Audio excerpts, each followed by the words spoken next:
Panalog. Hello, ma'am. Anong binibenta niyo po dito? Piyaya, sir. Piyaya. Opo. Anong flavor po ng piyaya? Meron kami, sir, ube, chocolate, caramel, mango. Magkano naman po ang isa, ma'am? 15 po isa, sir. 15 pesos lang? Opo, mura na, sir. Oo, Pasok na sa mura na. budget. Yun. Ito na yun, ma'am. Yes, sir. Ito na yan, sir. Anong flavor po niyan? Ube po yan yung niluluto ko. Okay, sige. Pa-order nga ako tigi-isa, ma'am. May ubi na kayo, tsaka ano? Mango. Meron, sir, mango na nagagawa kita ng mango. Ayan, sige po. Ayun po yung mango. Opo. Nakakailang piyaya kayo sa isang araw, ma'am?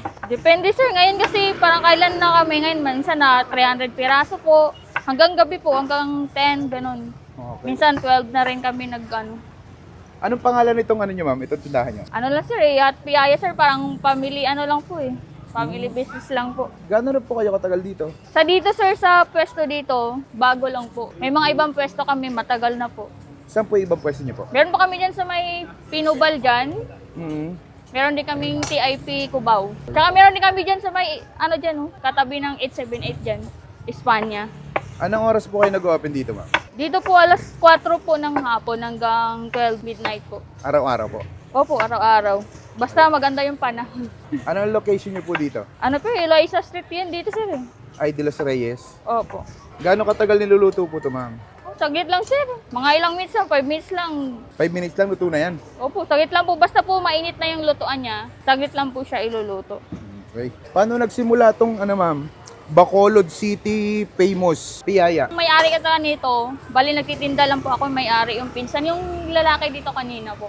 Ah, siya po yung may-ari? Opo. Asawa po yun ng pinsan ko po. Parang family, ano lang po, business lang. Saan po nanggaling ang piyaya, ma'am? Bacolod, sir. Bacolod. Opo. Ibig sabihin, yung negosyo sa Bacolod, dinala niyo pa dito? Opo, sir. Dati po kasi doon kami po. Kaso nga lang, sa sobrang dami po ng nagbe-business po ng piyaya po. Parang nahati na po yung aso kasi kaya yung may-ari, napag-isipan po na ilipat po dito po sa Maynila para kakaiba naman po. Bakit kayo binabalik-balikan ng mga tao? Siyempre sir, sa masarap po yung ano po, tsaka mas kubado po talaga na ginagamit po namin na asukal po. Muscovado. Opo. Anong kakaiba sa piyaya niyo, ma'am? May ano talaga sir, may iba-ibang flavor po kasi kadalasan po sa nakapacking na po na piyaya. Ano lang po, yung caramel lang po yung flavor nila. Tsaka po may, ano talaga, fresh na namin na hinahanda dito. Kaya binalik-balikan po talaga ng mga customer namin. Okay, sige ma'am, pa-order po ako, tig-isang flavor po. Gusto ko yung malamig na. Ah, yun po ng mainit po. Yung iba kasi sir, ano eh, kahit kaluluto lang, gusto nila papainit pa ulit po. Okay. Ayan. Ito po. Sige ma'am, thank you. Tikman ko muna po. Sige po. At ay mga kabangers, nandito ulit tayo ngayon sa may Fusion Alley dito sa ay de los Reyes, Sampaloc, Manila. May nakita tayo dito piyaya. Meron siyang flavor na ube, choco, tsaka mangga. Tikman natin ito yung choco. Ang maganda dito sa piyaya nila, laging bagong luto. Tikman natin.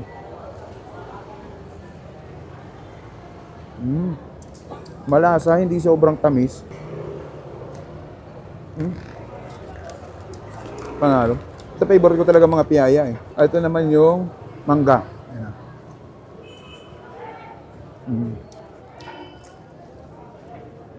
Ang maganda dito, hindi sobrang tamis ng flavor nila. Tikman naman natin yung ube. Ito yung ube. Sa 15 pesos, grabe. Busog na busog ka na dito. Pagsabay-sabay na natin.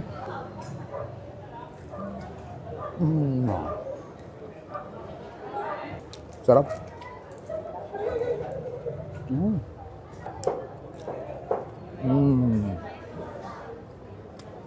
Ayan, bisita nyo na dito sa Bacolod. Famous piyaya. Napaka-sold dito mga lods. Panalods. Paano? Order pa ako, nabitan ako.